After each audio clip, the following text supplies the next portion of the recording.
स्वामी भक्तांनो, स्वामी सेवेच्या वाटेवर चालताना स्वतः अनुभवातून शिकलेल्या छोट्या छोट्या गोष्टी स्वामी सेवेत श्री स्वामी समर्थ आपली भरपूर परीक्षा घेतात. ते आपला संयम बघत असतात. आपल्याला भरपूर अडचणी व संकटेही निर्माण करतात. बऱ्याच वेळा प्रारब्धामुळे आपली सेवाही खंडित होते. बरेच सेवेकरी कंटाळून स्वामी सेवा सोडतात, पण ते चुकीचे आहे. आपण का विसरून जातो की संकट कितीही मोठं असलं तरी त्या संकटातूनही मोठे आपले स्वामी आहेत. म्हणून कधीही न डगमगता स्वामी सेवेत चालत राहावे. कारण स्वामींनी एकदा आपल्याला जर हात दिला तर ते सोडत नाही. कधी नेहमीच ते आपल्या पाठीशी उभे असतात आणि येणाऱ्या संकटांची तीव्रता कमी करतात व नंतर आपल्या ओंजळीत इतकं सुख देतात की त्या सुखाची आपण कधी कल्पनाही केलेली नसते. कृपा श्री स्वामी समर्थांची. भक्तांनो, असे स्वामी संदेश ऐकण्यासाठी आत्ताच व्हिडिओला लाईक करा व चॅनलला सबस्क्राईब करा. भाग्यवंत ठरा. श्री गुरुदेव दत्त. श्री स्वामी समर्थ. ही सृष्टी स्वामींची आहे. स्वामींना ही सृष्टी अजून सुंदर करायची आहे. या पृथ्वीवरील मानवाचे जीवन सोपे सुटसुटीत करायचे आहे. स्वामी बघतो आणि या स्वामी हुकुमाचे पालन करण्यासाठीच संसाराच्या महापुरात उडी घेतली आहे. या पृथ्वीवर आलो आहोत. आपण स्वामींचे कार्य करण्यासाठी पृथ्वीवर आलो आहोत. आपल्याला फक्त आपल्या जीवनातील पात्र उत्कृष्ट करायचे आहे. अनन्य भक्ती आणि अतूट अभेद्य श्रद्धेचे भावनेने भारलेले आपले कर्म करायचे आहे. उद्याची काळजी करू नका. ज्या देवाने आजपर्यंत सांभाळले तो उद्याही सांभाळेल. हे म्हणा, कर्म कष्ट मेहनत करण्यासाठी कोणतीही कसर करू नकोस.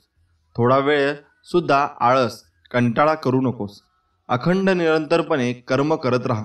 बघ, योग्य वेळी स्वामी तुझ्या कर्माचे नक्कीच फळ तुला देतील. हे म्हणा, तुला जीवनात चमत्कार हवा असेल तर स्वामींना तळमळीने पुकार. स्वामींना तळमळीने आळव रे. इतक्या तळमळीने स्वामी नाम घे की डोळ्यातून भक्ती अश्रू आले पाहिजे. तुझी तळमळ स्वामींपर्यंत नक्की पोहोचेल आणि तुझ्या जीवनात नक्कीच चमत्कार होईल. हे जे काही चालू आहे तुमच्यासोबत ते फक्त थोड्या वेळापुरताच आहे. अजून थोडे दिवस. चिंतेप्रमाणे शरीराचे शोषण दुसरे कोणीही करू शकत नाही.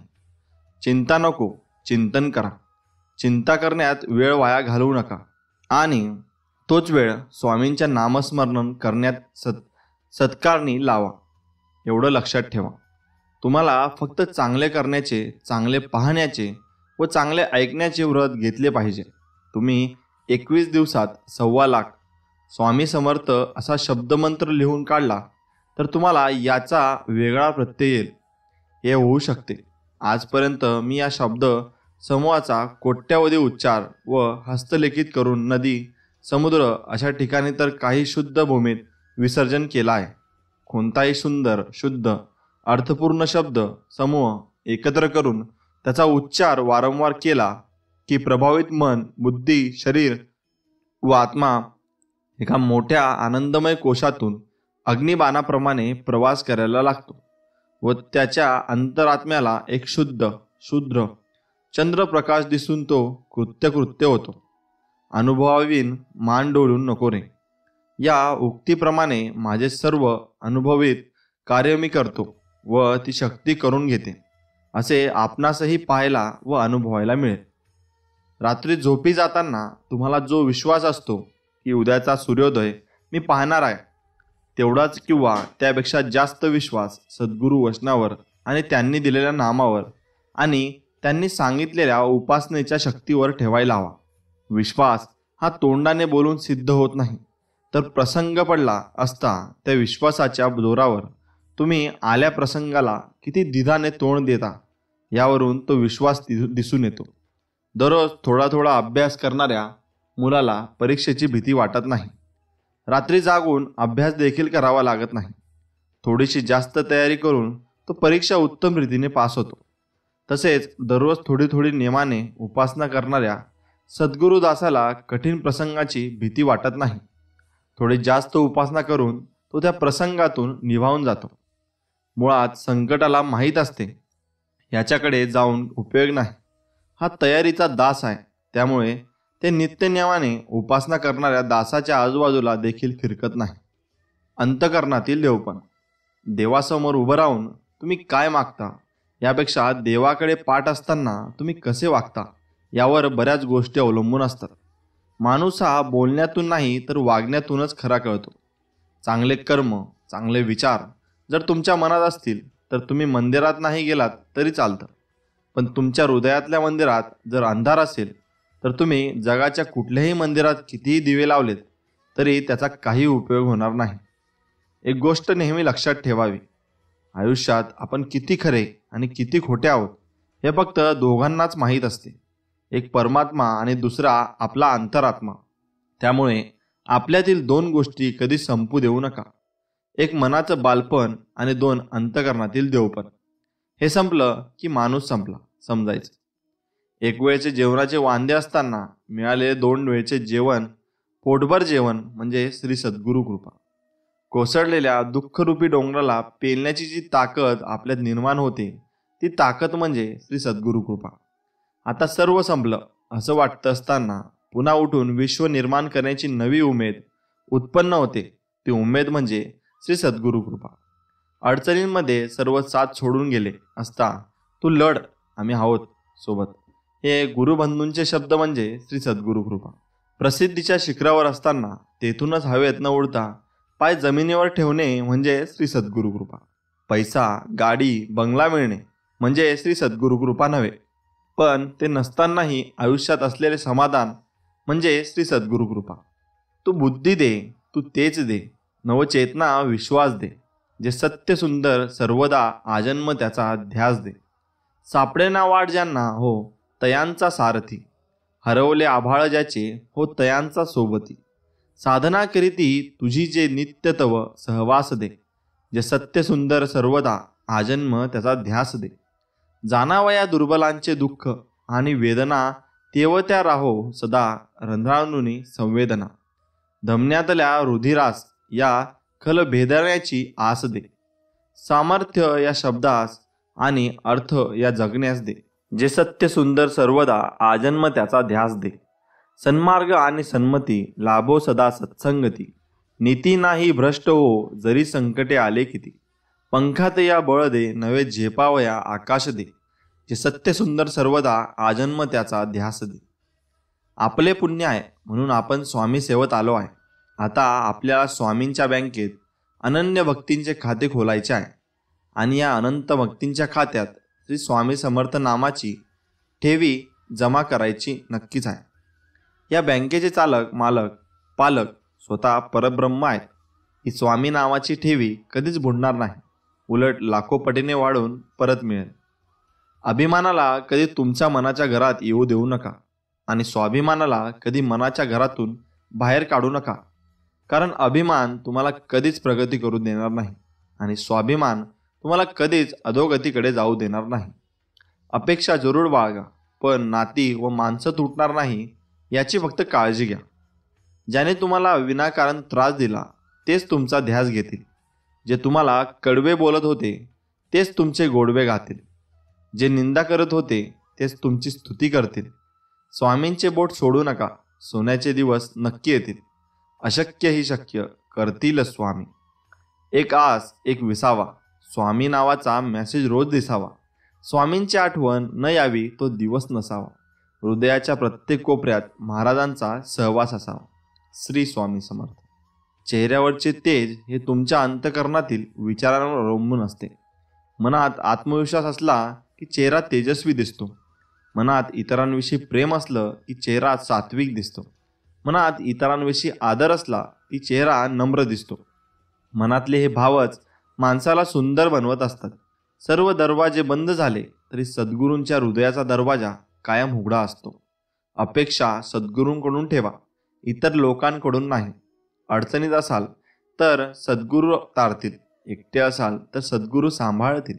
मार्ग सापडत नसेल तर सन्मार्ग दाखवतील. फक्त अंतर्मनाने साथ घाला, ते तुम्हाला जरूर तुमच्या संकटात पुढे येतील. मंदिरातील घंटेला आवाज नाही जोपर्यंत तुम्ही ती वाजवत नाही. कवितेला चाल नाही जोपर्यंत तुम्ही ती गात नाही. त्याचप्रमाणे तुमच्या भावनांना सुद्धा किंमत नाही जोपर्यंत तुम्ही त्या व्यक्त करत नाही.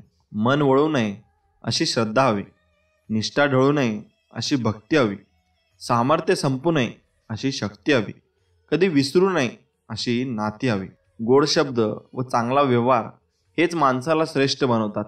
केवळ अमाप धन असल्याने माणूस धनवान होत नाही. खरा धनवान तर तीच व्यक्ती असते ज्याच्याकडे मधुर वाणी, नम्रता, नेक व्यवहार व सुंदर विचार असतात. थंडी क्षणांची पण गारवा कायमचा, ओळख क्षणांची पण आपुलकी कायमची, भेट क्षणांची पण नाती आयुष्यभराची, सहवास क्षणांचा पण ओढ कायमची, हीच खरी नाती मनांची. मित्रांनो, ओठात एक आणि पोटात एक असं कधी वागायचं नसतं. आपण जसे आहोत तसं बाहेर दिसायचं असतं. दिसायला भारदस्त असणं हे आपल्या हातात नसतं.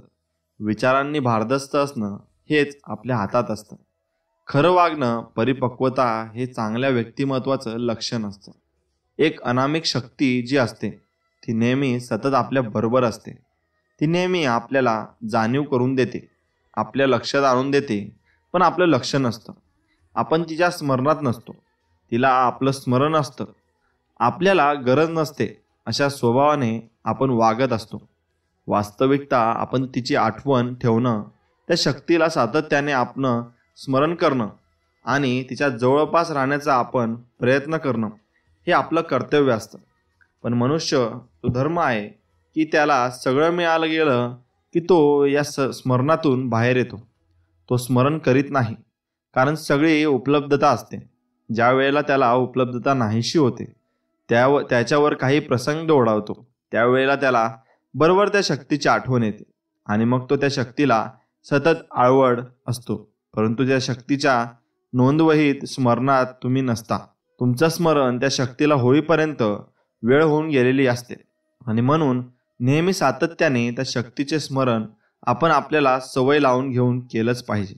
मित्रांनो, श्री स्वामींच्या धर्मप्रचार माध्यमात जे जे कार्य करीत असतात व त्यांचे कार्य जेव्हा सद्भावना, सदस्व, विवेकबुद्धी, विवेक या परतचे चालू असते, तिथे गंगेप्रमाणे प्रवाह चालू असतो. हिमालय ही एक अशी साठवण आहे की जिथे हिमनग तयार होतात, पुन्हा ऋतुचक्र बदलते, त्या हिमनगाचे पाणी होते, असे एक कालचक्र तयार झाले असून गंगा ही सर्व मुखाने प्रवाहित झाली आहे. तिचे माध्यम, तिचे वाहने, तिच्या प्रवाहात कमी अधिक आकाराचे खडक निर्माण होणे, त्या प्रवाहात अचानक हिमनगाबरोबर दगडी कोसळणे, वृक्षाचे आधार सुटल्याने त्याचे अडथळे निर्माण होणे, प्रवाह खंडित होणे. पण इतके झाले तरी प्रवाह अखंड चालू आहे. धर्मकार्य व प्रसार हे कार्यही तसेच आहे. त्यात कितीतरी वेळा बदल होतात, अडथळे येतात. एखादा मठ किंवा संस्था मोडकळीस येते, परंतु त्याच प्रकारचे कार्य दुसरीकडे नवीन अंकुर फुटून जोराने व जोमाने कार्य करते. मित्रांनो, कधी कधी कलियुगातले दत्त महाराज प्रत्यक्ष आणि साक्षात भक्ताच्या समोर येऊन उभे ठाकतात आणि ते भक्तांच्या अनेकविध कामांच्या स्वरूपाने काही संकल्प करण्यास सांगतात. ते काम आणि संकल्प इतके क्षुद्र असतात की त्यांचे महत्त्व त्या भक्ताला वाटत नाही आणि त्यामुळे हा सेवक सेवेमध्ये स्वतःच कानाडोळा करतो आणि हे सेवक विचारतात, आत्ताच केले पाहिजे का, नंतर केले तर नाही चालणार का? आणि मग हे प्रत्यक्ष सद्गुरुदेव पाहतो आणि तो म्हणतो, काय सांगायचे या लोकांना, मी प्रत्यक्ष समोर असून सुद्धा माझ्याकडे हे लक्ष देत नाही. त्यामुळे या सेवकांच्या सेवेमध्ये खोट येते. मात्र इतर वेळेला हाच सेवक माळ घेऊन त्यांच्या मंत्राचा जाप करीत असतो आणि मनात माझ्या जवळच गुप्त रूपाने हा दत्तराज राहावा असे म्हणत असतो. मग याचा काय उपयोग, तुम्हीच मला सांगा. आजपर्यंत कित्येक जीवांसमोर देव सेवेसाठी उभा राहिला. त्याची किंमत सर्वांनाच कळाली असे नाही. त्याचे महत्त्व ओळखून त्याचा पूर्ण उपयोग करून घेण्यासाठी स्वतःला भक्तीच्या नित्य स्वाधीन ठेवून ब्रह्मज्ञानाच्या वेगवेगळ्या कला ओळखण्याचे ज्ञान भक्ताने करून घ्यायला हवे. हे ज्ञान झाले नाही तर साक्षात परब्रह्म पुढे येऊन उभा राहून त्याने त्याची ओळख दिली तरी ती भक्ताला कळणार नाही. यासाठी नामस्मरणाचा नित्य अभ्यास करून त्यामध्ये भक्त किती तल्लीन झाला आहे हे पाहून अशा मुर्मुक्षाला गुरु ही शक्ती ओळखण्याचे ज्ञान देऊ शकेल. परंतु एखादी वस्तू उचलून द्यावी इतके हे ज्ञान सोपे नाही. भक्ताने भक्तीमध्ये तल्लीन होण्याचा प्रयत्न केल्यास त्याचे त्यालाच तन्मयतेने असे लक्षात येईल की नित्य अभ्यासाने हा अपरंपार शक्तीला ओळखण्याचे ज्ञान मला झाले. गुरु जे सांगेल ती प्रेरणा असते. गुरुने सांगितल्यावर आपल्या मनात जे निर्माण होते, आपल्या दृष्टीसमोर जे येते ते सूक्ष्म चैतन्य असते. गुरु जे बोलतात ती साक्षात आपल्या दिवसाची, आपल्या जीवनाची एक साक्ष असते. आणि त्यांचे जे आपल्याकडे पाहणे असते ते केवळ पाहणे नसते, तर तो सूक्ष्म असा आपल्या पाठीशी असतो. आणि आपली गाठ मात्र सख्यांशी असते. सखा आपल्याला भेटला की आपल्याला सूक्ष्म असे चैतन्य जाणवते. आपल्या मनामध्ये एक समाधान प्राप्त होते. असेच आहेच, मला माझे गुरु भेटले की माझी स्थिती अशीच होत होती. मित्रांनो, जोपर्यंत तुम्ही तुमच्या मनाची देण्याची धारणा करीत नाही, तिला वाढवत नाही, स्वतःच्या स्वभावाला, स्वार्थाला, मोहाला आळा घालण्याचा प्रयत्न करत नाही, तोपर्यंत कितीही पदयात्रा तुम्ही केल्या, कितीही जप केला, किती अनुष्ठाने केली, तरी त्याचा काही उपयोग नाही. अध्यात्म, उपासना, सत्कर्म हे देवदर्शन मिळवण्यासाठी किंवा त्याचे वरदान मिळवण्यासाठी करायचे नसून ते परब्रह्म आपल्यातच आहे, आपल्या सभोवताली प्रत्येक अणुरेणूत आहेत म्हणून करायचे आहे. आपल्यातील त्या सुप्त शक्तीला आपण ओळखले, जागृत केले, तिला शरण गेलो की सर्व सहज सोपे आहे. यासाठी लागणारे सद्गुण आणि सुविचार ही आत्मसात करावे लागतात. हे सर्व नियम, उपासना, सत्कर्म मी गेली 36 वर्ष सातत्याने करीत आहे आणि करीत राहणार, असे पंच गुरुपीठाधीश श्री स्वामी सखा सुमंत सरस्वती हे म्हणतात. मित्रांनो, हे विश्वातील माझ्या गुरुदेवा, मी तुला नमस्कार करीत आहे. माझ्या नमस्काराचा स्वीकार कर. हे विश्वातील माझ्या गुरुदेवा, मी तुला प्रार्थना करीत आहे. माझ्या सर्व कार्यात मला मार्गदर्शन कर, मला मदत कर, मला यशस्वी कर. हे विश्वातील माझ्या गुरुदेवा, माझं मनोदेय वाढव, माझ्या मनाचा दुबळेपणा नष्ट कर. हे गुरुदेवा, माझे मन स्थिर कर. गुरुदेवा, मला मन शांती लाभू दे. हे गुरुदेवा, मला आरोग्यदायी बनव. हे विश्वातील माझ्या गुरुदेवा, मी तुला अनन्य भावाने शरण येत आहे. माझे सर्व अपराध क्षमा करून मला क्षमा कर. हे गुरुदेवा, माझ्यावर दया कर. हे गुरुदेवा, माझ्यावर कृपा कर.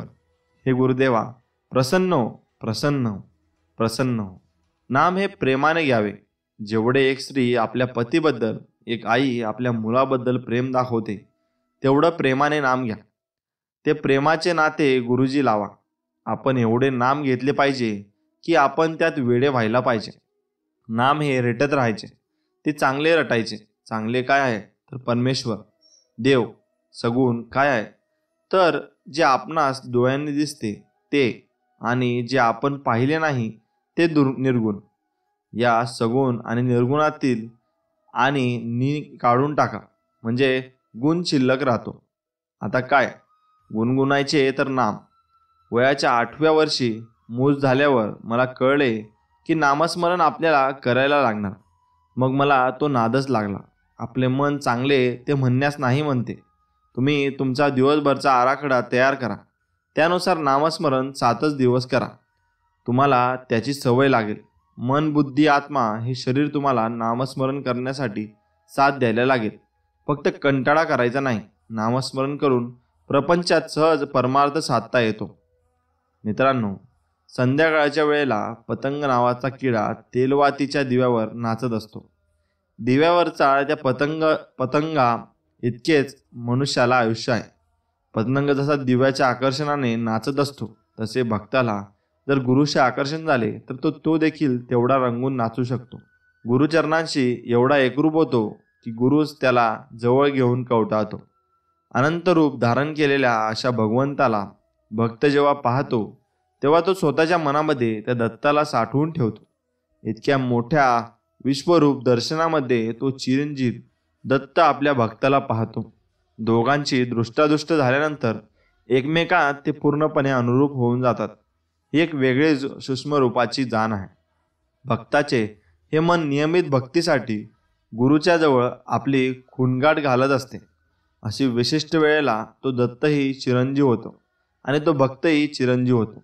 परस्पर एकमेकांच्या भक्तीला पूर्णपणे आकर्षित होऊन खूप प्रसन्न होतात. दत्ताचे रूप इतके प्रचंड आहे की त्याची साठवण माझ्याकडे होईल तेवढी करणे आवश्यक आहे असे भक्ताला वाटते.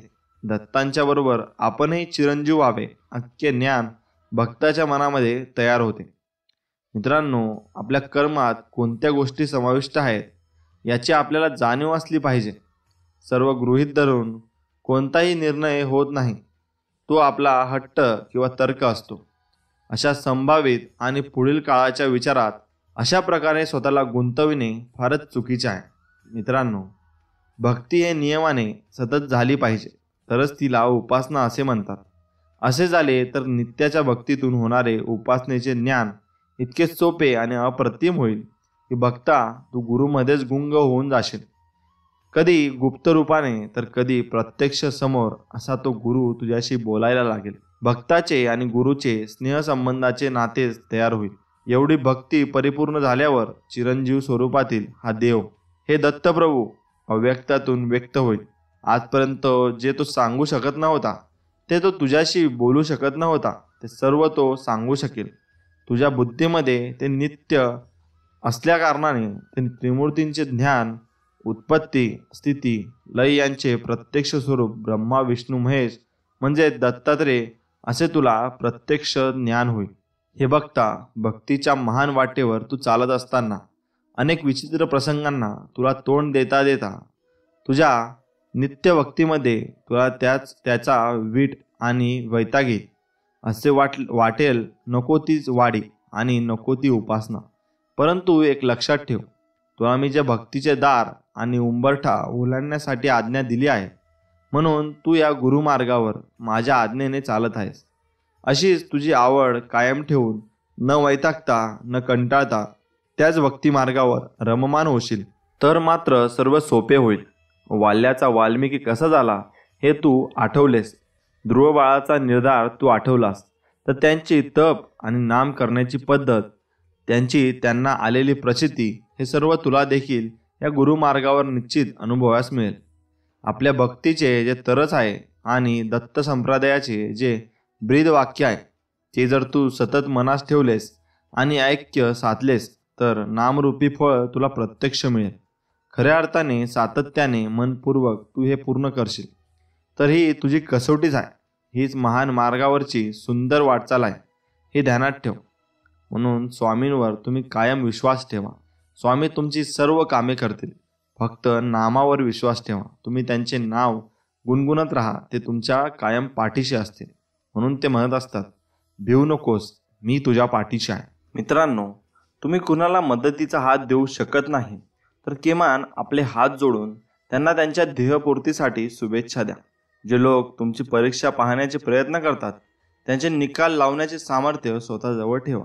बोलून विचार करण्यापेक्षा बोलण्याआधी विचार केलेला केव्हाही चांगला. आपल्या चुका सुधारण्यासाठी तो स्वतःशीच लढाई करतो, त्याला कधी कुणीही हरू शकत नाही. नेहमी तुमचे सर्वोत्तम प्रयत्न करा आणि हे करून देखील तुमची कदर करत नसतील तर तो त्यांचा दोष आहे, तुमचा नाही. पंखावरती ठेव विश्वास, घे बरारी झोकात, कळू दे त्या वेड्या आकाशाला तुझी खरी अवकात. स्वतःवर विश्वास ठेवा, कारण विश्वास नसेल तर पुढे काहीच होऊ शकत नाही. लक्षात ठेवा, या जगात काहीच बिना मेहनतीचे आणि बिना अडचणींचे मिळत नाही. तुम्ही तुमची हेल्प करेल असा विचार कधीच करू नका, कारण एक व्यक्ती आहे जी तुमची मदत करू शकते, ती म्हणजे तुम्ही स्वतः. आपला जन्म गर्दीत उभा राहिला नाही तर गर्दी करायला झालाय, एवढं लक्षात ठेवा. आळस नावाची गोष्ट नसती तर सगळे यशस्वी असते.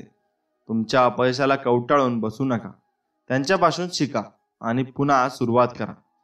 कोणी कौतुक करो वा टीका, लाभ तुमचाच. कौतुक प्रेरणा देते, टीका करण्याची सुधारण्याची संधी. प्लॅन असलेला मूर्ख हा प्लॅन नसलेल्या हुशार माणसाला हरू शकतो. जिंकायच्या उद्देशाने सुरुवात केली तर हरायचा प्रश्नच येत नाही. लोक तुमच्या हरण्याची वाट पाहत आहेत, त्यांना जिंकून दाखवा. एक विजेता तोच हरणारा असतो ज्याने अजून एकदा प्रयत्न केलेला असतो. विजय मिळवण्याआधी तुम्ही स्वतःला विजेता म्हणून पाहिलं पाहिजे. आपण जिंकणारच याच विचाराने कामाला सुरुवात करा. प्रयत्न सोडणारे जिंकत नाहीत आणि जिंकणारे प्रयत्न सोडत नाही. जिंकणारे हे जिंकण्यासाठी खूप वेळा हारलेले असतात. ज्याला हारायची भीती असते तो माणूस कधी जिंकू शकत नाही. कारण जिंकण्यासाठी खूप मेहनत घ्यावी लागते. कारण देण्यापेक्षा झालेल्या चुका मान्य करायला शिका. आयुष्यात ते महत्त्वाचं आहे. माणूस जेवढा आजाराने थकत नाही त्यापेक्षा जास्त तो विचाराने थकतो. माणसाला दोनच गोष्टी हुशार बनवतात मित्रांनो, एक म्हणजे वाचलेली पुस्तके आणि दुसरी भेटलेली माणसे. काही स्वप्न वयावर नाही तर जिद्दीवर अवलंबून असतात. जगायचं असेल तर स्वतःचं अस्तित्व निर्माण करा. मित्रांनो, सगळ्यात मोठा सूड म्हणजे प्रचंड यश. विजेते वेगळ्या गोष्टी करत नाही, ते प्रत्येक गोष्ट वेगळेपणाने करतात. लढाईला शिका म्हणजे गुलामीची वेळ येत नाही. मोठा माणूस तोच जो आपल्या सोबतच्या माणसाला छोटा समजत नाही. संघर्ष करत राहा. साम्राज्य एका दिवसात तयार होत नाही. इज्जत मागायची नसते. काम चांगले असले की ती आपोआपच मिळते. तुमच्यातली जिद्दच तुम्हाला सिद्ध करू शकते, हे लक्षात ठेवा. इतके जिद्दी बना की तुमच्या ध्येयापुढे तुम्हाला काहीही दिसलं नाही पाहिजे. चुकीच्या दिशेने जात असलेल्या समूहासोबत जाण्यापेक्षा एकटे चांगले नेहमी उत्तम. प्रत्येक दिवस एक अपेक्षा घेऊन सुरू होतो आणि एक अनुभव घेऊन संपतो. स्वप्न नेहमीच आभाळा एवढी असली पाहिजेत. स्वप्न पूर्ण करण्यासाठी शहाणं नाही, वेडं बनावं लागतं. नशीब हातात येत नाही तोपर्यंत नशिबाने आलेले हात वापरा. चांगली वेळ बघायची असेल तर वाईट वेळेला हरवावंच लागतं. संधी आणि सूर्योदय दोन्ही एक साम्य आहे. उशिरा जागे होण्याच्या नशिबी दोन्ही नसतात. जखमी सिंहाचा श्वास हा त्याच्या आवाजापेक्षा जास्त खतरनाक असतो. यशस्वी व्यक्तीकडे ध्येय व योजना असतात. तुमच्या निर्णयावर तुमची भीती नाही तर तुमचा विश्वास दिसायला पाहिजे. प्रत्येक क्षण एक नवीन सुरुवात आहे. आधी स्वतःला सिद्ध करा, मग जग तुम्हाला आपोआपच प्रसिद्ध करेल. सुख कणभर गोष्टीत लपलं असतं, फक्त ते मनभर जगायला यायला हवं.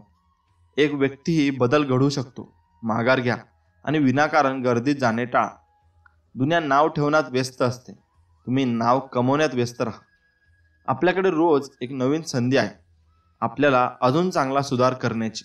मित्रांनो, ज्याप्रमाणे जीवनात प्रत्येक गोष्ट महत्त्वाची असते त्याचप्रमाणे मोटिवेशन हे सुद्धा खूप महत्त्वाचे असते. कधी कधी आपण परिस्थितीचा सामना करताना हतबल होऊन जातो व लगेच हार मानून घेतो.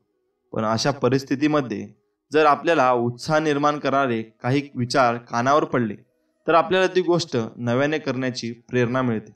हे तितकंच सत्य आहे. मित्रांनो, जीवनात चांगल्या माणसाला शोधू नका, स्वतः चांगले व्हा आणि कोणीतरी तुम्हाला शोधत येईल. जीवनात प्रत्येक क्षण जाणार आहे, कारण येथे पॉजचे बटन नसते.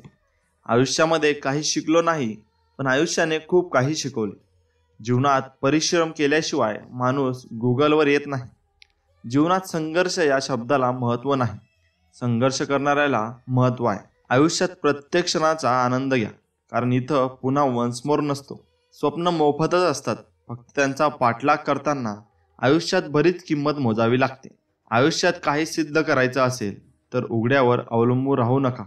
आजच जे काय करायचे ते करा. उद्या कोणाचाच येत नाही. माणसाच्या आयुष्यातील संकटही यशाचा आनंद घेण्यासाठी आवश्यक आहेत. आज मी निदान एक पाऊल पुढे टाकीन, निदान एक काम पूर्ण करीन, निदान एक अडथळा ओलांडीन, निदान प्रयत्न तरी करीनच. हे धरून नेहमी काम करा. आयुष्यात नेहमी यशस्वी व्हाल.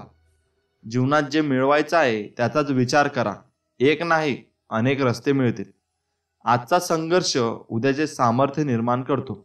विचार बदला, आयुष्य नक्कीच बदलेल. संघर्षाशिवाय आयुष्यात कधीच काही नवीन निर्माण होऊ शकत नाही.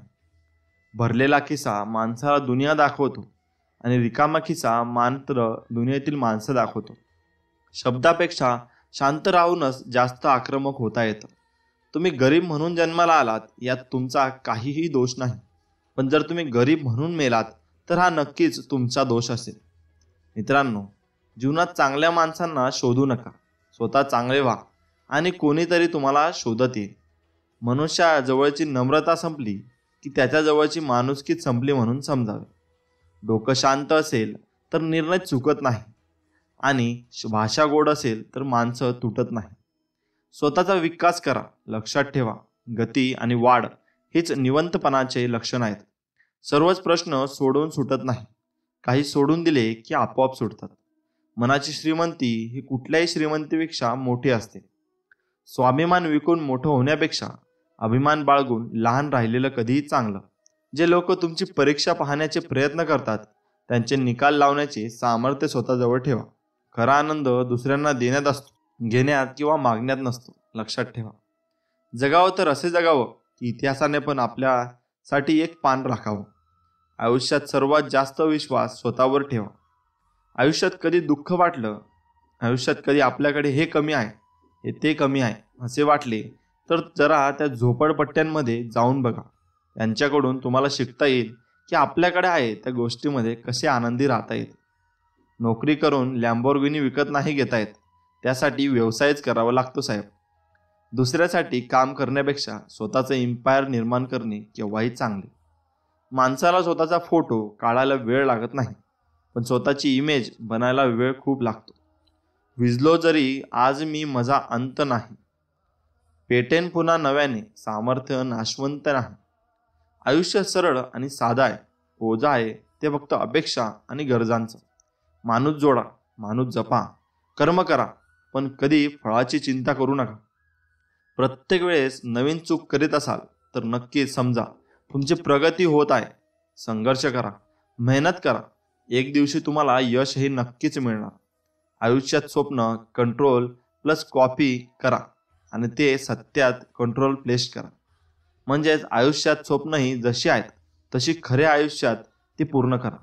रोज सकाळी नवीन ऊर्जेने काम करा. रोज सकाळी कामात अधिक लक्ष लागेल. भले यशस्वी होण्याची खात्री नसेल, परंतु संघर्ष करण्याची प्रेरणा नक्कीच असली पाहिजे. लक्ष साध्य करण्यासाठी केवळ चांगले विचार असून उपयोग नाही, तर ते विचारांना योग्य प्रवाहात आणणारी चांगली माणसं मिळणं महत्त्वाचं आहे. जी माणसं दुसऱ्याच्या चेहऱ्यावर आनंद निर्माण करण्याची क्षमता ठेवतात, ईश्वर त्यांच्या चेहऱ्यावरचा आनंद कधीच कमी होऊ देत नाही. आरसा आणि हृदय दोन्ही तसे नाजूक असतात. फरक एवढाच आहे की आरशात सगळे दिसतात आणि हृदयात फक्त आपलेच दिसतात. नशीब हातात येत नाही तोपर्यंत नशिबाने आलेले हात वापरा. चांगली वेळ बघायची असेल तर वाईट वेळेला हरावंच लागतं. तुमच्या चाली रचण्याआधीच त्या जाहीर करू नका. आळशी माणूस कामाच्या विचारानेही थकतो. बोलून विचार करण्यापेक्षा बोलण्याआधी विचार केलेला कधीही उत्तम. शहाणा माणूस प्रत्येक वेळी एकांतात आणि कमजोर व्यक्ती नेहमी घोळक्यात दिसतो. खूप माणसांची स्वप्ने या एका विचारामुळे अपूर्ण राहतात, तो म्हणजे लोक काय म्हणतील. आपल्या चुका सुधारण्यासाठी जो स्वतःशी लढाई करतो त्याला कुणीही हरवू शकत नाही. नेहमी तुमचे सर्वोत्तम प्रयत्न करा आणि हे करून देखील तुमची कदर करत नसतील तर तो त्यांचा दोष आहे. मित्रांनो, तुमचा दोष नाही. ज्या गोष्टी तुम्ही सहज करू शकत नाही त्या इतरांसोबत करू नका. विजेत्या वेगळ्या गोष्टी करीत नाही, ते प्रत्येक गोष्ट वेगळेपणाने करतात.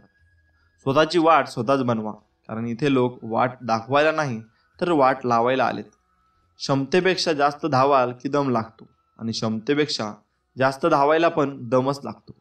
तुमचा शत्रू जितकी दुःख देत नाही त्यापेक्षा जास्त वेदना तुमचे नकारात्मक विचार देतात.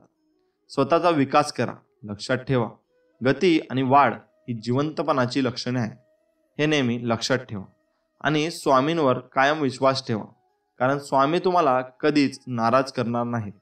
तुम्ही त्यांच्या चरणी गेला व त्यांचे नाम दररोज तुम्ही मुखात घेतले तर ते तुम्हाला भरपूर काही देतील व भरपूर काही तुमच्याजवळ ते आणून देतील. तुम्ही फक्त एवढंच करा की त्यांचं फक्त नाव घ्या. त्यांचं नाव घेतलं तर सगळे कामं आपोआपच मार्गी लागतात. मित्रांनो, आपण काही बोधकथा जाणून घेऊया, ज्यात आपल्याला भरपूर काही बोध आणि काहीतरी नवीन शिकायला मिळेल. पहिली बोधकथा आहे प्रामाणिक लाकूड तोड्या. मित्रांनो, एका गावामध्ये एक लाकूड तोड्या राहत होता. लाकूड तोडून आपला संसार चालवत होता. एके दिवशी तो झाड शोधत एका नदीकाठी गेला. त्याला एक मोठे झाड सापडले. तो त्याच्या झाडावर फांदी तोडण्यासाठी चढला आणि फांदी तोडू लागला. अचानक त्याच्या हातातून कुऱ्हाड खाली नदीत पडली. त्याच्याजवळ दुसरी कुऱ्हाड घेणे इतपतही पैसे नव्हते. तो खूप निराश झाला आणि नदीकाठी येऊन रडून नदी उर्फ सरिता देवी त्याचे रडणे ऐकून प्रगट झाली आणि त्याला विचारू लागली की का रे तू रडत आहेस लाकूड तोड्या. सरिता देवीला आपली कुऱ्हाड नदीत पडली असे सांगतो सरिता देवी लगेच नदीत बुडी घेऊन हातात सोन्याची कुऱ्हाड घेऊन प्रकट होते आणि लाकूड तोड्याला विचारते, हे तुझी आहे का तुझी कुऱ्हाड? लाकूड तोड्या नम्रपणे म्हणतो, देवी ही माझी कुऱ्हाड नाही. मग देवी त्याला चांदीची कुऱ्हाड दाखवते. तो परत मान हलवून ही देखील नाही, कुऱ्हाड माझी देवीला सांग. आता देवी पुन्हा बुडी येऊन नदीत जाते व लोखंडाची कुऱ्हाड घेऊन प्रकट होते. इतक्यात लाकूड तोड्या म्हणतो, होय ही माझी कुऱ्हाड आहे. देवी म्हणते, तू खूप प्रामाणिक आहेस. या प्रामाणिकपणामुळे या तीनही कुऱ्हाड तुला बक्षीस स्वरूपात ठेव. मित्रांनो, याचे असे आहे तात्पर्य, नेहमी खरे बोलावे. प्रामाणिकपणाचे फळ हे तुम्हाला एक ना एक दिवशी मिळतेच, पण ते भरपूर चांगले मिळते. मित्रांनो, पुढची बोधकथा आपण बघूया. कष्टाची कमाई श्रेष्ठ. एका गावात 2 चोर राहत होते. ते प्रत्येक दिवशी चोरी करत आणि आलेले धन 3 हिस्सेमध्ये वाटून घेत. आपापले हिस्से स्वतःसाठी, एक हिस्सा ईश्वराला ठेवतात. असे खूप दिवस चालू होते. एक रात्री ते चोरासाठी दुसऱ्या गावात निघाले. बरीच वेळ भटकंती करून सुद्धा त्यांना काही चोरी करण्याची संधी मिळाली नाही. ते दोघेही थकून एका मंदिरात बसले. तेथे त्यांना एक साधू संत मंदिरामध्ये झोपलेले दिसले. त्यांनी संताला उठवले व म्हणाले की काही असेल तर द्या, नाहीतर मारून टाकेल जाऊ. संताने त्यांना विचारलं तर त्या चोरांनी सांगितले की आम्ही चोर आहोत, आम्ही चोर करतो. हे ऐकून संत म्हणाले, तुम्ही करता ते चांगलं आहे की वाईट याचा कधी विचार केला? चोर म्हणाले, आम्ही चांगलेच करतो, कारण आम्ही चोरी करून जे धन मिळवतो ते आम्ही 3 हिस्सेमध्ये वाटतो. एक भाग आम्ही घेतो आणि तिसरा भाग ईश्वराच्या चरणी अर्पण करतो. हे सगळे ऐकल्यानंतर संत त्यांच्या जवळील एक जिवंत कोंबडा काढला आणि त्यांना दिला व म्हणाले, आज तुम्ही काहीही चोरी करू शकले नाहीत, त्यामुळे तुम्हीला हा कोंबडा देऊ शकतो. बाकी माझ्याकडे काही नाही. पण आता चोरापुढे प्रश्न पडला की आता याचे हिस्से कसे करायचे? ते दोघेही चोर आश्चर्यचकित झाले. संताने त्यांना आशय समजावून म्हणाले की चोरी हा जगण्याचा पर्याय नाही. तुम्ही कष्टाची कमाई करून त्यातील एक हिस्सा ईश्वर चरणी ठेवा. हे खरे सार्थक आहे. हे सगळे म्हणणे त्या चोराला पटले आणि ते दोघेही संताला नमस्कार करून चोरी सोडून द्यायचा निर्णय करून तेथून निघून गेले. मित्रांनो, यातून असे तात्पर्य निघते की पापाची कमाई दुःखाचे कारण बनते, तर कष्टाची कमाई मानसिक सुख, शांतता आणि आत्म्याला सुख देते. पुढची बोधकथा आहे मित्रांनो, आईवडिलांचे संस्कार. एका गावामध्ये एक प्रामाणिक मुलगा राहत होता. त्याच्या आई वडिलांनी त्याच्यावर खूप चांगले संस्कार केले होते. तो त्या संस्कारांना धरून वागत होता. तो एकदा शेजारच्या घरी काहीतरी कामानिमित्त गेला आणि घरी कोणी नव्हते, फक्त नोकर होता. नोकराने त्याला बसायला सांगितले आणि नोकर भाजी आणण्यासाठी गेला म्हणून तेथेच बसून राहिला. त्याच्यासमोर एका टोपलीत सफरचंद ठेवले होते. त्याला सफरचंद खूप आवडायचे, परंतु त्याने त्याला हात न लावता तो शेजाऱ्यांची वाट पाहत बसला होता. बऱ्याच वेळाने शेजारी घरी परत आला. त्याने पाहिले की मुलगा वाट बघत बसला आहे व त्याच्या शेजारी सफरचंदे असतानाही तो त्यांना खात नाही. त्या मुलालाही सफरचंद आवडतं हे त्यांना माहीत होते, तरी त्याने त्यांना हात लावला नाही. शेजारी आले की त्याने त्यांना नमस्कार केला. शेजाऱ्यांनी त्याला विचारले, तुला सफरचंद आवडतात ना, मग तरी तू एकही सफरचंद का खाल्ले नाहीस? मुलगा म्हणाला, इथेच कोणीच नव्हते. मी 1-2 सफरचंद जरी खाल्ले असते तरी कुणालाच काही कळले नसते. मला कोणीच पाहत नव्हते, पण मी स्वतःला पाहत होतो म्हणून मी खाल्ले नाही. मी स्वतःला फसवू शकत नाही. शेजाऱ्याला त्याचे बोलणे ऐकून आनंद झाला. तो म्हणाला, आपला आत्मा आपण काय करतो ते पाहत असतो. आपल्या आत्म्याला कधीच फसवू शकत नाही. दुसऱ्याला फसवू, पण आपण आपल्याला खोटे बोलायचे फार अवघड आहे. तात्पर्य असे निघते मित्रांनो यातून, लहानपणीच मुलांना खोटे बोलणे आवडल्यास मुले भविष्यात योग्य दिशेने वाटचाल करतात. मुले वाईट वर्तमानाची निघाल्यास त्याचा दोष आईवडिलांच्या संस्काराचा दोष येतो. म्हणून मुलांना वाईट व खोटे बोलायचे नाही असे शिकवा. पुढची बोधकथा आहे हुशार शेतकरी. मित्रांनो, एका गावात एक शेतकरी राहत होता. त्याला प्राणी पाळण्याचा खूप छंद होता. त्याच्याकडे शेळी, मेंढी, वाघ, गाय अशा प्रकारचे खूप प्राणी होते. शेतात त्यांना रोज चारण्यासाठी घेऊन जाई. वाघ, शेळी या दोघांना नेहमी सोबत ठेवत असत, कारण वाघाला शेळी खाईल याची त्याला भीती वाटते. एके दिवशी तो नदी पार करून आपल्या शेतात जातो. मध्ये गेल्यावरती तो शेळीसाठी एक गवताची पिंड तयार करतो व खूप पाऊस चालू होतो. त्याला घरी येता वेळेस नदी पार करून यावे लागतं. नदीला खूप पूर आला होता. शेतकरी शेळी, वाघ व गवताची पिंड घेऊन नदी किनारी येतो. काही सुचत नाही की आता नदी पार कशी करावी, आपण करावे असे तो विचारात पडतो. तो मदत होईल का ते पाहू लागतो. किनारी त्याला एक नाव दिसते. तो त्या नावेजवळ जातो. एका वेळेस 2 जणांना घेऊन जाता येईल. या अवस्थेत शेतकऱ्यापुढे प्रश्न पडला की आपण यांना नदी किनारी कसे घेऊन जाऊ. शेतकरी विचार करतो आणि आपण जर पहिल्यांदा गवताची पिंड घेऊन गेलो तर वाघ शेळीला खाऊन टाकेल आणि जर वाघाला घेऊन गेलो तर शेळी गवत खाऊन टाकेल. तो विचार करतो आणि नावेमधले शेळीला घेऊन दुसऱ्या टोकाला सोडून येतो. सिंहाला घेतो आणि दुसऱ्या टोकावर ती सोडून येतो. आता तो आधी आपल्यासोबत परत या टोकावर घेऊन येतो व गवताला घेऊन जातो. परत तो वापस येतो व शेळीला घेऊन जातो. अशी करून तो नदी सुखरूप पार करतो. मित्रांनो, याचं तात्पर्य असं की विचार करून काम केले तर कोणतीही गोष्ट अशक्य नाही. यातून याचा बोध निघतो. ही फक्त कथा आहे, याला सिरियस घेऊ नका. पुढची बोधकथा आहे गरुड आणि घुबड. एका जंगलामध्ये एक गरुड व घुबड राहत होते.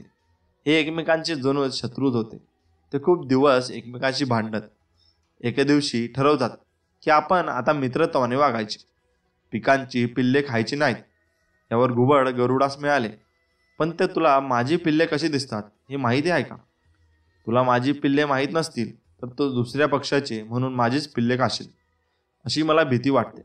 गरुड म्हणाले, खरंच यार, तुझी पिल्ले कशी दिसतात हे मला माहीतच नाही. यावर घुबड म्हणाले, माझे पिल्लू खूप सुंदर दिसतात. त्यांचे डोळे व पिसे खूप सुंदर दिसतात. त्यांचे सगळं काही सुंदर असतात. या वर्णनावरून माझे पिल्ले तुला सहज ओळखू शकतील. पुढे एक दिवस गरुड तरी त्याचा शोधच निघतो. एका झाडाच्या ढोलीमध्ये पक्ष्याचे पिल्ले दिसतात. विचार करतो की हे घुबडाचे तर पिल्ले नसतील. पिल्ले घाणेरची, कंटाळवाणी आणि कुरूप होती. यावर त्या गरुडाला लक्षात आले की आपल्या घुबडाने सांगितले होते की माझे पिल्ले सुंदर आहेत. यावरून त्याला ही घुबडाची पिल्ले नाहीत असे समजून आपल्याला खाण्यासाठीच काही ती अडचण नाही असे त्याला वाटते. तर तू त्या पक्ष्यांना फत्ते करतो. घुबड त्याला ढोलीजवळ येतात. त्याला आपली पिल्ले नाहीशी झालेले पाहून तो लगेच गरुडाकडे जातो व त्याला म्हणतो की तू माझी पिल्ले मारून खाल्लीस असे मला वाटते. यावर गरुड म्हणाला, मी पिल्लू खाल्ली तर आहेत, पण तुझी नाही. यावर घुबड म्हणाले, ते माझेच पिल्ले होती, म्हणजे यावर माझा काही दोष नाही. तू आपल्या पिल्लांचे खोटे वर्णन केलेस, त्यामुळे मी त्यांना ओळखू शकलो नाही. इतकी कुरूप पिल्ले घुबडाची नसतील, एखाद्या दुसऱ्या पक्षाचे असतील असे समजून मी त्यांना मारून खाल्ले. यात माझा काही अपराध नाही. मित्रांनो, यातून तात्पर्य असे निघते की स्वतःसंबंधी खरी हकीकत लपवून ठेवणे, भलतीच हकीकत सांगणाऱ्या मनुष्य शेवटी आपणच संकटात पाडून घेतो. म्हणून कधीही खरे बोला व खरे वागा. नेहमी तुमचं चांगलंच होईल. मित्रांनो, आता पुढची बोधकथा आपण जाणून घेऊया. बळी तो कान पिळेल. एकदा प्राण्यांमध्ये रोगाची साथ सुरू होऊन हजारो प्राणी मरू लागले. आपण फार पाप केल्यामुळे देवाने हा कोप केला असे सर्व प्राण्यांना वाटून त्यांनी आपली वाईट कृत्ये कबूल करायचे ठरवले व जो सर्वात मोठा अपराधी ठरेल त्याने देवाच्या कोपाला शांत करण्यासाठी बळी जावे असे ठरले. ठरल्यावेळी सगळेजण हजर झाले व न्यायाधीशाच्या जागी एकमताने कोल्ह्याची निवड केली गेली. प्रथम सिंहाने पुढे होऊन कबुली दिली, मी फार गरीब कोकरांना ठार मारलं. एवढंच नव्हे तर फार भूक लागलेल्या एका धनगरालाही ठार मारून खाल्लं. त्यावर न्यायाधीश महाराज मोठ्या गंभीरतेने म्हणाले, एखाद्या सामान्य प्राण्याने अशा गोष्टी केल्या असत्या तर नक्कीच मोठा अपराध ठरला असता, पण महाराजांना इतरांपेक्षा जास्त सवलती असतात. मूर्ख बकऱ्या आणि एकच धनगर खाणं हा काही मोठा अपराध नाही. या निकालामुळे हिंस्र प्राण्यांनी कोल्ह्याची तारीफ केली. यानंतर वाघ, चिंता, अस्वल वगैरे प्राण्यांनी आपल्याला कबुली दिल्या व कोल्ह्याने वरीलप्रमाणे निकाल दिला. शेवटी एक गरीब गाढव पुढे येऊन म्हणाले, एका शेतकऱ्याच्या इनाम जमिनीतलं मूठभर हिरवं गवत मी खाल्लं आणि त्याबद्दल मला पश्चाताप काय पश्चाताप. न्यायाधीश झालेले कोल्हबाब ओरडले, अरे पाप्या, नक्कीच तुझ्या पापामुळे सध्या हा देवाचा कोप झालेला आहे. यालाच मरणाची शिक्षा योग्य आहे. असा निकाल कोल्हवानी देतात सगळ्यांनी मिळून त्या बिचारा गाढवाला ठार मारले. मित्रांनो, तात्पर्य असे असते की बळी तो कान पिळी. मित्रांनो, पुढची बोधकथा आपण बघूया. आत्मज्ञान. एक संत वनात कुटी बांधून राहत होते. कंदमुळे खाऊन ते गुजराण करत असत आणि परमेश्वराचे चिंतन करत. वनातून जाणारा कोण त्यांची कुटी पाहून थांबत असे तेव्हा ते त्यांच्याशी प्रेमाने बोलत. जे काही जवळ असेल ते त्याला खाऊ घालत. एक दिवस एक तरुण त्यांना भेटायला आला. त्यांच्या बोलण्याने तो प्रभावित झाला आणि त्यांचा शिष्य बनून तेथेच राहू लागला. संतांनी त्याला तपश्चर्या कशी करतात याविषयी माहिती दिली. शिष्याने गुरुच्या शिकवणीप्रमाणे वाटचाल सुरू केली. गुरु शिष्य स्नेहभावाने राहू लागले.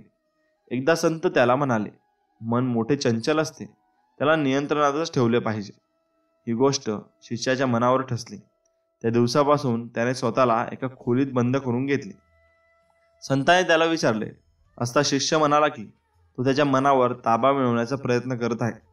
शिष्य रात्रंदिवस खोलीतच राहू लागला. आश्रमात येणाऱ्या जाणाऱ्यांकडे तो अजिबात लक्ष देईन असा झाला. एके दिवशी गुरुने शिष्याला खोलीचा दरवाजा उघडवायला सांगितले. गुरु आत आले ते हातात एक वीट घेऊनच. गुरूंनी शिष्याला काहीच न बोलता ती वीट एका दगडावर घासायला सुरुवात केली. शिष्याने विचारले की गुरुजी, हे काय करताय तुम्ही? गुरुजी म्हणाले, या विटेपासून आरसा बनण्याचा आहे. शिष्य म्हणाला, गुरुजी, असे कसे शक्य आहे? गुरुजी शांतपणे शिष्याला म्हणाले, ज्याप्रमाणे विटेचा आरसा बनू शकत नाही तसे मनाचा आरसा बनू शकत नाही. मन तर धूळ आहे जी आत्म्यावर पडलेली असते. ती धूळ विसरण्याचा प्रयत्न केला तर खरेपणा दिसून येतो. शिष्याला गुरुची शिकवण समजून आली. यातून तात्पर्य असे निघतो मित्रांनो, चंचल मनाला नियंत्रणात ठेवूनच प्रगती साधता येते. हे कायम लक्षात ठेवा. आता आपण पुढची बोधकथा बघणार आहोत. माणुसकी. संस्कृतचे महाकवी माघनिर्धन असले तरी मदत करण्यास कधीच कमत पडत नसत.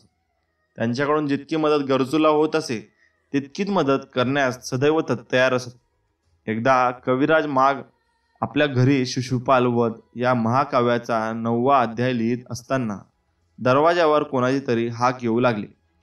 कोणी हाक मारली हे पाहण्यासाठी ते गेले असता त्यांना दारावर त्यांच्याच गावातील एक गरीब व्यक्ती उभारलेली दिसली.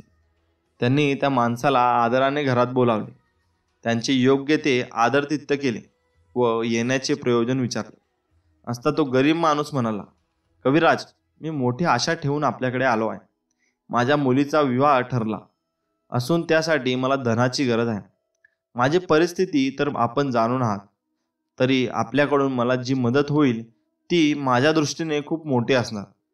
महाकवीने देणी आर्थिक चंचन होती, परंतु दारी मदत मागायला आलेल्या माणसाला परत पाठवणे त्यांना योग्य वाटेना. घरात सगळीकडे शोध घेतला पण त्यांना त्या माणसाला देण्याजोगे काहीच मिळेना. शिवाय दानवीर माणसाच्या घरात मौल्यवान असे काय शिल्लक राहणार?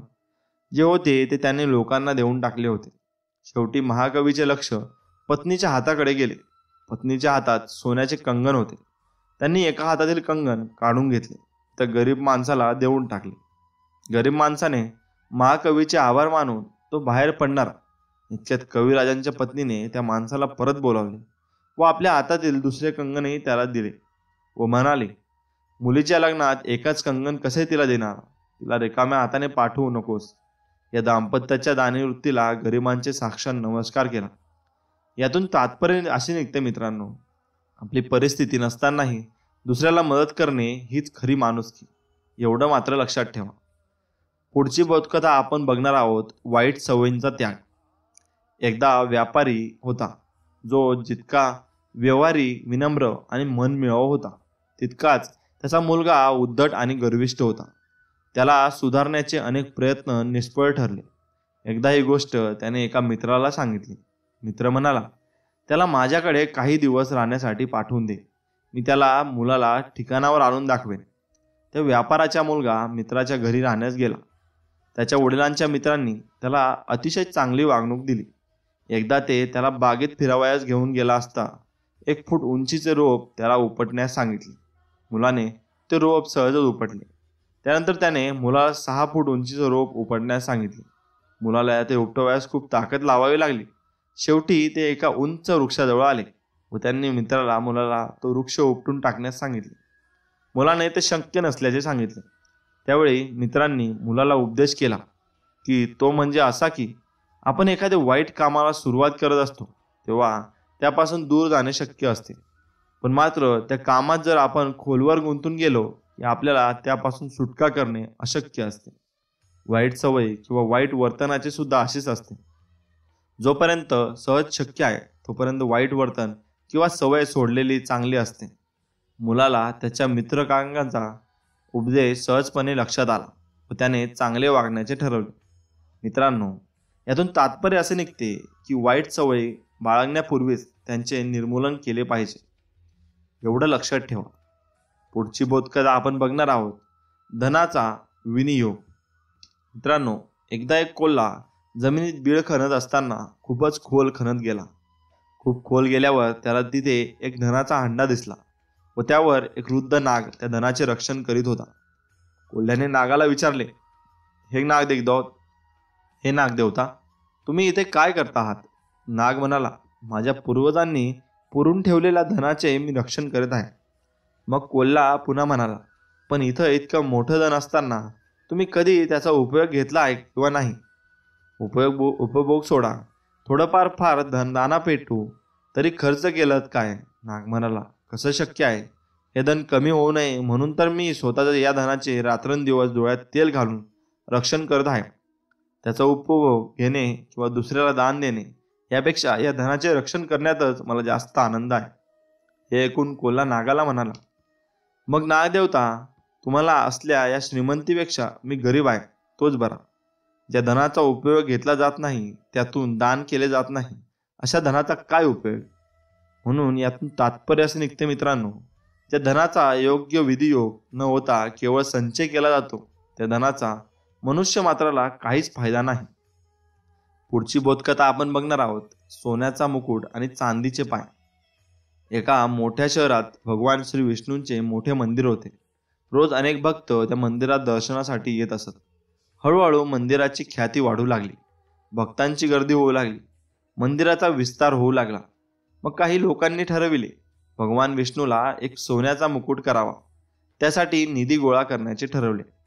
गावाच्या बाजूलाच एक अनाथ अपंग मुलांचा आश्रम होता. त्या आश्रमातलाही गावातील काही लोक दानधर्म करत. गावात भिकूशेठ नावाचे एक श्रीमंत सावकार राहत होते. भिकूशेठ आपल्या पैशातून नफ्यातून काही वाटा हा दानधर्मासाठी वापरत असत. भक्ती मंडळींना वाटले की भिकूशेठ सारखा दिलदार मनाचा माणूस आपल्याला मदत करेल. सगळे मिळून भिकूशेठकडे गेले. भक्ती मंडळींना आपल्या पेटीवर आलेले पाहून भिकूशेठला मोठा आनंद झाला. त्यांनी भक्तांचा मोठा आदर सत्कार केला. लोकांनी भगवान श्री विष्णूसाठी सोन्याचा मुकुट करण्याचे सांगितले व भिकूशेठकडून मदतीची मागणी केली. यावर भिकूशेठ म्हणाले, मंडळी, मी तुमच्या कामात काही मदत करू शकत नाही, कारण मी विष्णूला सोन्याचा मुकुट करण्यापेक्षा चांदीचे पाय करण्याचा विचार करत आहे. लोक म्हणाले, आम्हाला निश्चित काय ते खरे सांगा. भिकूशेठ सर्वांना 2 दिवसांनी येण्यासाठी सांगितले. 2 दिवस निघून गेले. लोक पुन्हा भिकूशेठकडे पेढीवर गेले असता भिकूशेठच्या शेजारी एक लहान मुलगा बसला होता. भिकूशेठने त्या मुलाला उठवायला सांगितले. त्या मुलाला दोन्ही पाय नव्हते. मग भिकूशेठने नोकराने एका पेटीतून 2 वस्तू काढल्या. ते कृत्रिम पाय त्या नोकराने त्या अपंग मुलाला व्यवस्थितपणे बसवले. मुलगा हळूहळू चालू लागला. भिकूशेठ म्हणाले, भक्तांनो, या मुलाचे नाव विष्णू आहे. हा अपंग असून अनाथ आहे. याला पाय नव्हते म्हणून मी शहरातून हे पाय विकत आणले असून तो आता हिंदू फिरू शकतो. त्या विष्णूला सोन्याच्या मुकुटाचा तसा फारसा उपयोग नव्हता, पण या विष्णूला पायांची गरज होती. मी याला दिलेले कृत्रिम पाय याच्या दृष्टीने सोन्यापेक्षाही जास्त महत्त्वाचे आहेत. म्हणून मित्रांनो, यातून असे तात्पर्य निघते की मानवसेवा हीच खरी ईश्वर सेवा असते. पुढची बोधकथा आपण ऐकून घेऊ, जगण्याचे भान. एक तरुण माणूस फार धानिष्ठ व उंधळा होता. त्याने आपली सगळी मिळकत दारू जुगार सारख्या व्यसनात घालवली. मग तो दारिद्र्य होऊन भिकाऱ्यासारखा अरण्यात भिरू लागला. हिवाळ्यात एके दिवशी चांगलेच कडक ऊन पडले होते. अशा वेळी तो माणूस नदीकाठी फिरत असता जवळच्या एका आंब्याच्या झाडाजवळ एक कोकिळा बसलेली त्याने पाहिली. कडक ऊन व कोकिळा पाहून त्याला वाटले खरंच उन्हाळ्याला आता पांघरुणाची काही गरज नाही.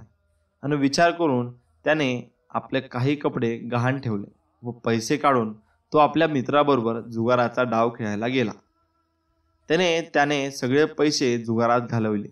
संध्याकाळी थंडी पडली तेव्हा त्याला थंडीमुळे आजारपण आले. उन्हाळा असून असे कसे झाले याचे आश्चर्य करीत तो पुन्हा नदीवर गेला व तेथे तो कोकिळ पक्षी थंडीने गारठून झाडाखाली मरून पडलेला त्याला दिसला. तो प्रकार पाहून तो चांगलाच शुद्धीवर आला व मग त्या पक्ष्याला म्हणाला, अरे मी तुझ्यावर विश्वास ठेवून आपले कपडे गहाण ठेवण्याचा मूर्खपणा केला. तू मला फसवलंस आणि स्वतःचाही नाश करून घेतलास. मित्रांनो, याचे तात्पर्य असे निघते की व्यसनी माणूस काही वेळा इतका बेसावध असतो की त्याला सभोवतालच्या गोष्टीचेही भान राहत नाही. म्हणून तुम्ही कधीही व्यसन करू नका, व्यसनाच्या अधीन जाऊ नका. सगळ्यात मोठे व्यसन व चांगले व्यसन कोणते असेल तर ते नामात आहे. तुम्ही नामाचे व्यसन करा. हे व्यसन तुम्हाला देवापर्यंत नक्कीच घेऊन जाईल व देव तुमच्या सदैव पाठीशी राहील. आता पुढची बोधकथा आपण ऐकून घेऊया मित्रांनो, गुरु आणि कासव. कोणी एकेकाळी एका नगरात एक वृद्ध एकटाच राहत होता. छोट्याशा झोपडीत राहून तो आजूबाजूच्या शेतात छोटी मोठी कामे करून स्वतःची गुजरण करत असे. आपल्या गरजा त्यांचे खूपच मर्यादित ठेवल्या असल्यामुळे त्याला फारसा खर्च येत नसे. मात्र हे असताना त्याने एक कासव पाळले होते आणि त्या कासवावर त्याचा फार जीव होता. दुपारी आपले जेवण तयार करताना तो कासवासाठी हरभरे विजून त्याला देत असे. रिकाम्या वेळ असताना त्या कासवाशी संवाद साधत असे. आजूबाजूचे लोक त्याचे ते कासव प्रेम पाहून हसत असत. एके दिवशी एक परिचय मनुष्य त्याला भेटण्यासाठी आला. थोडा वेळ इकडेच तिकडेच बोलून झाल्यावर त्याने त्या कासवाला पाहिले व तो मनुष्य म्हणाला, तू इतका घाणेरडा प्राणी कशासाठी पाळला आहेस? सोडून दे ना त्या कासवाला. त्याला बोलण्याचे वृद्धाला खूप वाईट वाटले. वृद्ध म्हणाला, अरे मित्रा, तू असे बोलून माझ्या काळजाला हात घातला आहेस. इतके वाईट तर मी कधीच त्या कासवाबद्दल माझ्या मनात किंवा स्वप्नात सुद्धा विचार आणत नाही. ते कासव माझ्याच्या गुरुस्थानी आहे म्हणून माझ्या मनात त्याच्याबद्दल खूप आदर आहे. तो माणूस म्हणाला, ते कासव तुझे गुरु कसे काय बरे ठरते? वृद्ध म्हणाला, कासव हे मानवी मनाचे प्रतीक आहे. कासव आपल्या हे शिकवते की त्याच्यावर जरी संकटाची चाहूल लागली तर ते जसे स्वतःचे अंग आखसून कवचाखाली जाते, त्याचप्रमाणे मानवाचे वाईट गोष्टींची जराशी चाहूल लागली तरी लांबपासून लांब राहिले पाहिजे.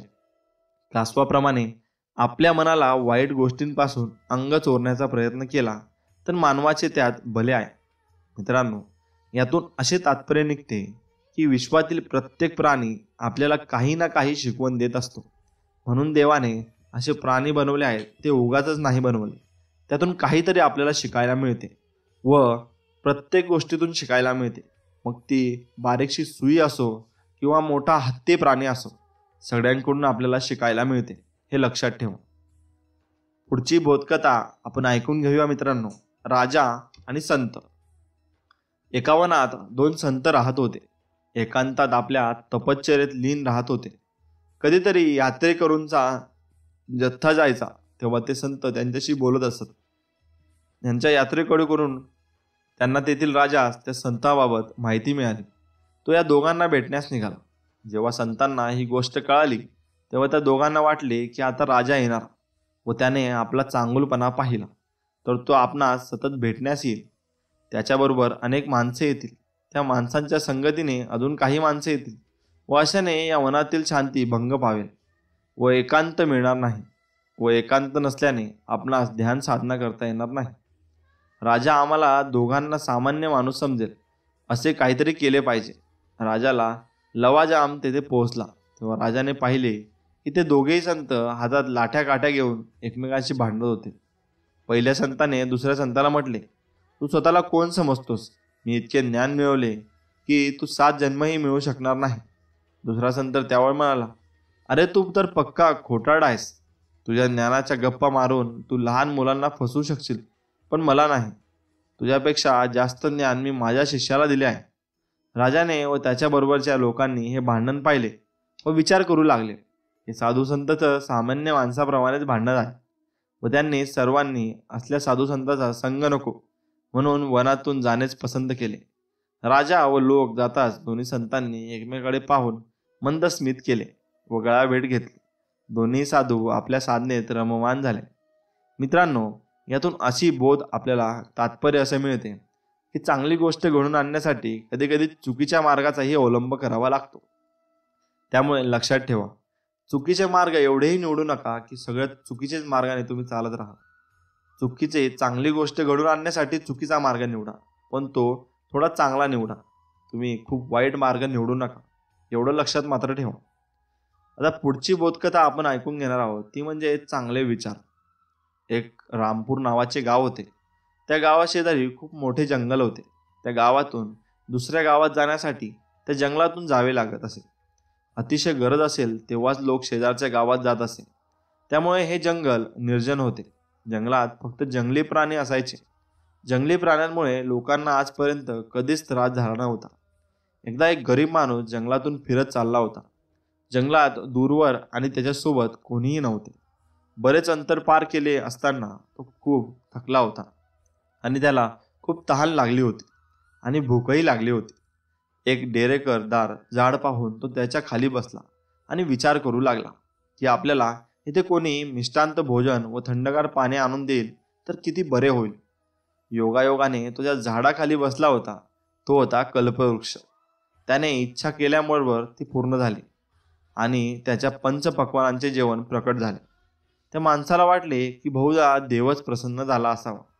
त्याने प्रार्थना केली की मला पोते भरून मोहरा मिळाव्यात, म्हणजे माझे दारिद्र्य नाहीशी होईल. तीही इच्छा लगेच पूर्ण झाली. इतक्या मोहरा त्याने आयुष्यात पहिल्यांदा कधीही पाहिल्या नव्हत्या. म्हणून आता त्याला भीती वाटू लागली. या मोहरांच्या लोभाने चोर इथे आले तर काय करावे? हे धन तर लुटून नेतीलच, पण आपल्यालाही ठार मारतील. हे मनात येताच तिथे चोर आले आणि त्यांनी मोहरांची पिशवी उचलली आणि त्या गरीब माणसाला ठारही केले. कल्पवृक्षाचे सामर्थ्य न कळल्याने तो हकनाम मरण पावला. याबद्दल आम्हाला प्रतिक्रिया नक्की द्या. मित्रांनो, की यातून असे तात्पर्य आपल्याला मिळते, आपल्याला मिळणाऱ्या अनुभवाचा जरूर विचार करावा. एखादी संधीचा चांगला उपयोग करून घ्यावा. त्या संधीमुळे आपले नुकसान तर होणार नाही असे काही करू नये. कल्पवृक्ष आणि सामर्थ्यांनी कल्पनाच नसल्यामुळे कार्यकर्ते प्रत्येकाने असे दारिद्र्य संकल्प करू नये. म्हणून कधीही लोभ करू नये. लोभाचे गरे खाली असते मित्रांनो. व सर्व काही करा. तुम्ही मुखात देवांचे नाव ठेवा, तुमचे सर्व कामं होतील. लोभ कराल तर एक दिवशी फसाल. त्यामुळे लोभ करू नका व गर्वही करू नका. तर पुढची बोधकथा आपण जाणून घेऊ की गरीब शेतकरी.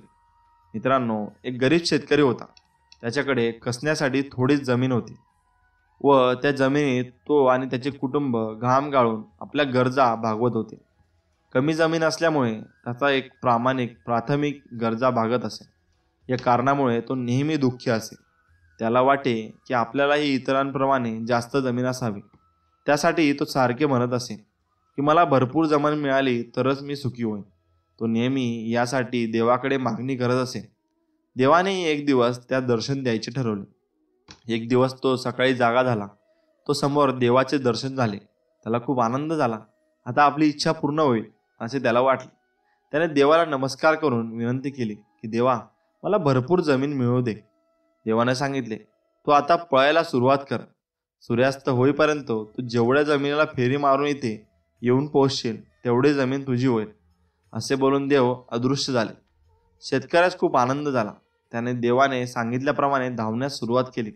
पण जास्त जमीन मिळायची त्याची हाव काही सुटत नव्हती. त्यामुळे खूप दूरवर क्षेत्राला वळसा घालत तो कसा तरी सूर्यास्तापर्यंत मूळ जागी आला. पण दिवसभरात अवितर धावत राहिल्यामुळे तो एवढा थकला होता की तिथे पोहोचल्याबरोबर त्याला रक्ताची उलटी झाली. तो खाली पडला आणि जागच्या जागी मरण पावला.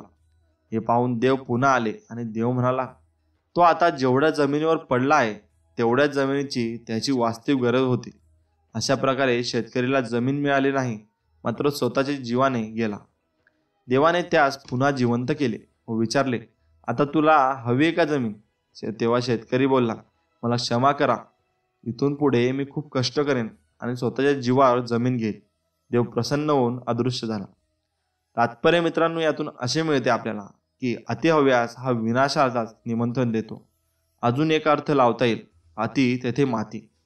म्हणून तुम्ही जास्त अपेक्षा करू नका. तुम्ही जे तुमच्याकडे आहे त्यात खुश राहा व सुखी राहा. दुसरा काय करतो याच्याकडे लक्ष देऊ नका. आपण काय करतो त्याच्याकडे लक्ष द्या व आपल्या कामात गुंग राहा, बस. आणि अजून तुम्हाला गुंग राहायचे असेल तर स्वामी नामात गुंग राहा. स्वामी नामात तुम्ही जेवढे गुंग असाल तेवढे तुम्ही तरुण जाल. स्वामी तुमच्या कायम पाठीशी असतील. कारण स्वामी नाम घेतल्याने स्वामी आपली कायम पाठराखण करतात. मित्रांनो, स्वामी म्हणत असतात, भिवू नकोस बाळा, मी तुझ्या पाठीशी आहे. त्यामुळे आपण स्वामींचे वचन ऐकतो पण पाळतो का? स्वामी म्हणत असतात, तू फक्त नाम घे, मी तुझ्या कायम पाठीशी असेन. असे वचन स्वामींनी आपल्याला दिले आहे. त्यामुळे कायम मुखात स्वामींचे नाव ठेवले पाहिजे. मित्रांनो, एवढे बोलून मी व्हिडिओची सांगता करतो व तुम्हाला व्हिडिओ आवडला असल्यास आपल्या व्हिडिओला लाईक करा व चॅनलला असे संदेश ऐकण्यासाठी सबस्क्राईब करा. चला तर मग, अवधूत चिंतन. श्री गुरुदेव दत्त. श्री स्वामी समर्थ. जय जय स्वामी समर्थ. धन्यवाद.